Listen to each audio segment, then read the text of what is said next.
Hello. Welcome to Knick Knack Chit Chat. It's freezing. It's so cold out. Oh my gosh. January 16th it is today. And hope you had a lovely Christmas and New Year's. I haven't spoken to you since November maybe.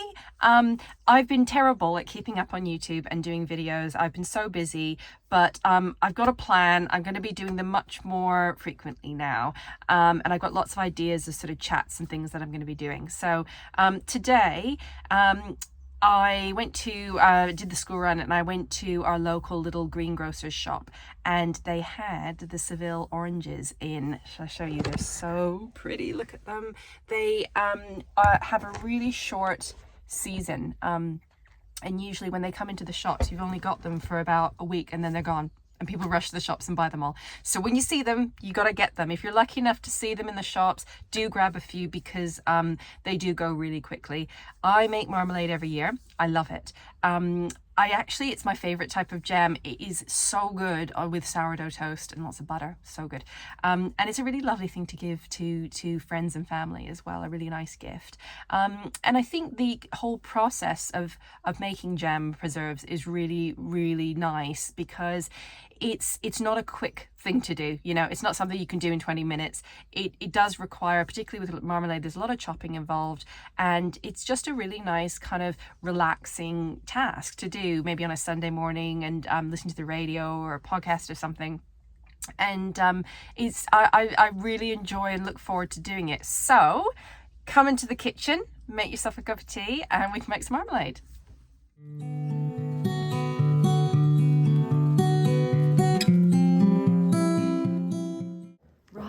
Okay, it's much warmer in here. Gosh, it's so freezing out. I've got my oranges. I'm going to go into the larder and get all the other bits and bobs that I need for the marmalade. But before I start, I thought I'd show you a few things that I'm wearing on my outfit. So I've got a Zara coat, which honestly was such a brilliant purchase. I've had it for about 3 years. It wasn't particularly expensive, and every time I wear it, people ask me where it's from and are surprised that it's from Zara. It's got a really beautiful kind of back detail to it, and I really love the kind of wide lapels. It's really lovely and warm and kind of oversized, which I like. And then this is incredible, this jumper. It's from Anna Mason, and it's so beautifully hand knit. It's a collaboration that she did with Michaela Berger, I believe it is, which is a beautiful knitwear brand, and they did a sort of capsule collection of about 5 or 6 pieces. And the thing I love about this, I love the kind of balloon sleeves and the kind of longer length, which is nice. It's really, really warm for the winter. And what's really, really cute about it is, look, it's actually 2 pieces. So this is a little snood that you attach to it and you can put on that makes it even more warm. And then you can wear it with or without, which kind of really changes the look. So that's my jumper. I've got my rouge boots that I wear over and over and over. They're really, really comfortable. And then my trusty old bag that I've had for years and years. It's a vintage Louis Vuitton.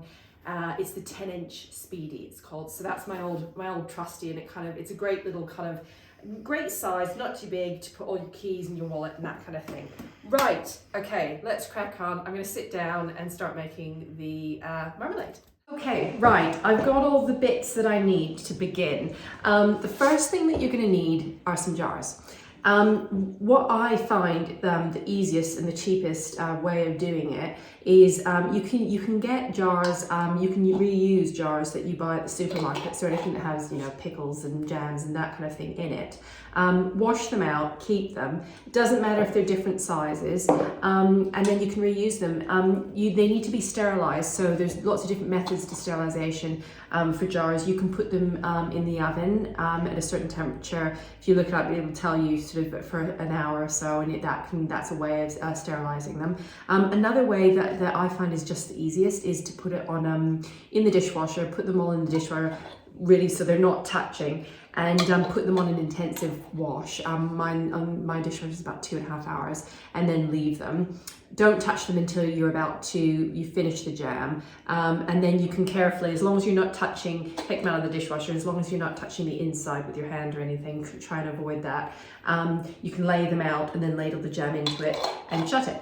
And what you have to look for these types of jars, as you can see right there, there's a little seal that basically when you put the hot jam in, you immediately shut it. And as the jam starts to cool, it will create a vacuum, and then you'll hear it pop. And you can tell that it's sealed when the top bit is indented. Does that make sense? So you'll see all of them will pop, and then they'll all be down like that. So when you come to use them, you open up and this will pop open. And that kind of means with a seal that they'll last a lot longer.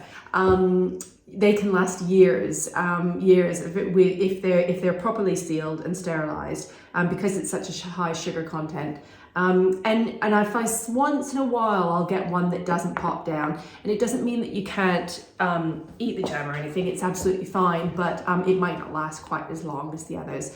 So you can put it in the fridge and use it. Use the ones that didn't pop down right away sooner than the ones that did. Anyway, so that's the jars. And then, so for the oranges, there's so many different methods. There really are. If you look on the internet, there's just loads of recipes, loads of different methods of making marmalade. But I do quite a simple one because I'm a little bit lazy and I haven't got the time to do the overnight one or anything. And I'll put the recipe in the description. But here I tend to use around 1 kilo. So this is 1 kilo of Seville oranges. And I find that kind of usually gets me about 7 or 8 jars if I'm lucky, some more or less depending on the size of the jars. So it's a nice amount. And then with that, so with 1 kilogram of oranges, you're then going to do a ratio of about 3 kilograms of jam sugar. You can use regular sugar, but then you have to add more pectin to it, because jam sugar will have a bit of pectin in it. Which sets it, makes it go sort of like a jam consistency. So there's other ways to do it, but I'm lazy. I use jam sugar, it's easy. And 1 kilogram of Sevilles to 3 kilograms of sugar, jam sugar, and then water. And really that's it. Others ask for lemon. I don't really do that. I honestly don't know if it makes that much of a difference. I personally couldn't, when I added lemon in the past, I didn't really notice that it made that big of a difference. Anyway, so the first thing I do with these, it's super easy, is I put them in my jam pan. This is another thing you're going to need, is a jam pan. I don't know actually if this is actually meant to be a jam pan, but it works beautifully. So a really big pot like that with a lid. I'm going to put them all in there with the required amount of water, and then put the lid on and simmer it for 2 hours. So really easy to soften it, and then you go on to take them out, and then you can start chopping. A lot of the other recipes tell you to chop first. Chopping is hard. Chopping an orange into little tiny slices is not the easiest thing to do in the world, particularly when they haven't been cooked. Regardless whether you soak them first or you don't, you have to make sure you have a very, very sharp knife, because actually working with a sharp knife is in a lot of ways a lot safer, because it will just slice through it, as opposed to a blunt one, then you can slip. So do make sure that your knife's really sharp. And for ease, I tried both methods, but the 2 hour boiling method, whole first, really softens them up and makes the knife go through them a lot easier. So that's what I'm going to do.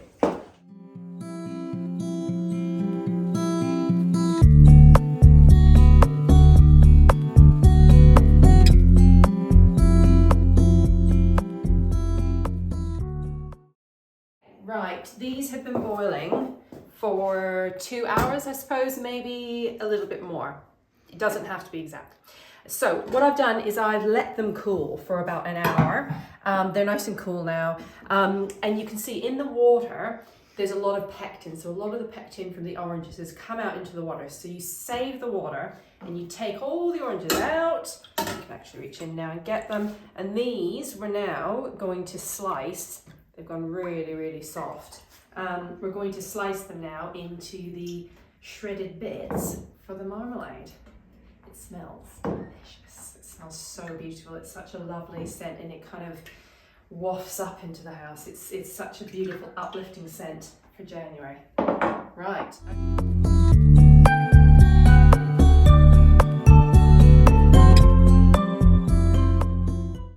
Okay, right, I've opened them up. They're really, really soft. All of the insides have the pits, obviously, and the pits you don't want in your marmalade. So what I like to do is sort of squeeze them out in my hand.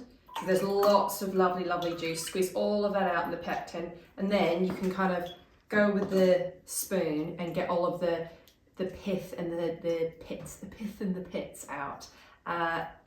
So that it's not in the marmalade. And then you've got this really, really lovely soft skin, which is perfect for the marmalade. And then you can just simply start chopping. It's so much easier to chop. I swear it's so much easier to chop when it's been softened like this. When it's not, it's just a lot of work, but it just makes the knife just glide through it. So it's definitely worth doing that extra step of boiling them first.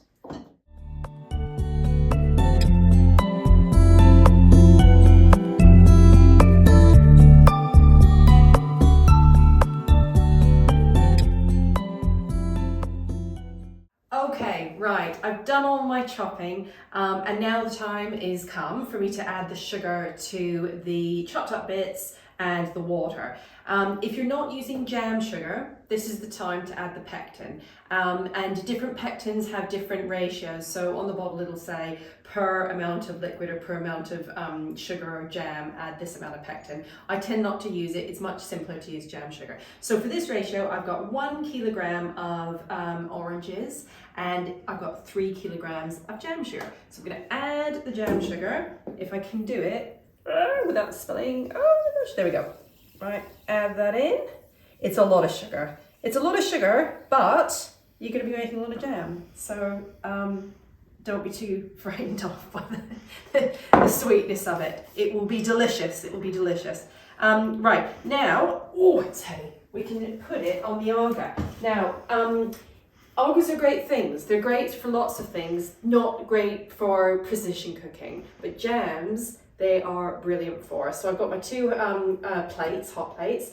This one here is my really, really hot one, and this is my simmering one, so it's a little bit of lesser temperature. Open it up, pop it on there. Oh my gosh, that's heavy.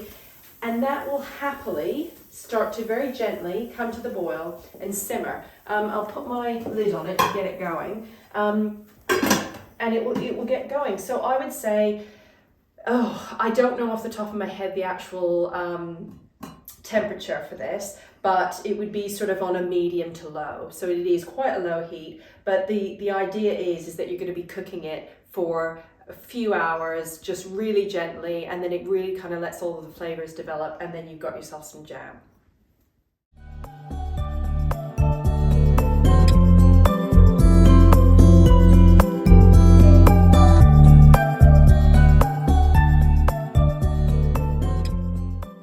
Right, okay, I think my jam is indeed done. I had to boil it for quite a bit longer than suggested on the recipe, and that does happen. I found you can follow the recipe exactly, and you must. There isn't, you really have to be careful and follow the measurements exactly. But in terms of the cooking time, that can really vary, I find. And although it said on the recipe I followed, it said 15 minutes boiling it. Once they're all chopped, you add the sugar, put it back on the hob, and you boil it for about 15 minutes. And I actually had to boil it for almost an hour. And that was a record for me. Don't ask me why. It wasn't setting. And the way you can tell if the jam is ready to bottle up and to set is you put it on a little dish. I keep this in the fridge, so it's nice and cold, and you put a tiny bit of the jam on it like that, and then leave it for say 10 minutes in the fridge for it to cool. Then after 10 minutes, if you pull your finger across it, it sort of wrinkles a little bit. It has a little bit of a skin develop on top of it, which means that it's set. So it means that when you put it into the jars, it's going to solidify and it's into a jam consistency. So that's happened. I know it's ready to dish out. Another thing is the color of the marmalade can often get a lot darker the more you boil it, the more you cook it. To me, that's not a bad thing at all. I really like a darker marmalade. it kind of develops the flavor, I think, a little bit more, and it just it almost has a more of a caramelized taste to it. So mine, you will see in a minute, is quite dark. I think it's a record. Compared to last year's, it's a lot darker, but it's still beautiful. It's delicious, and I'm ready to pour it into my sterilized jars, which I have now set all up, and I'm going to go ahead and do that.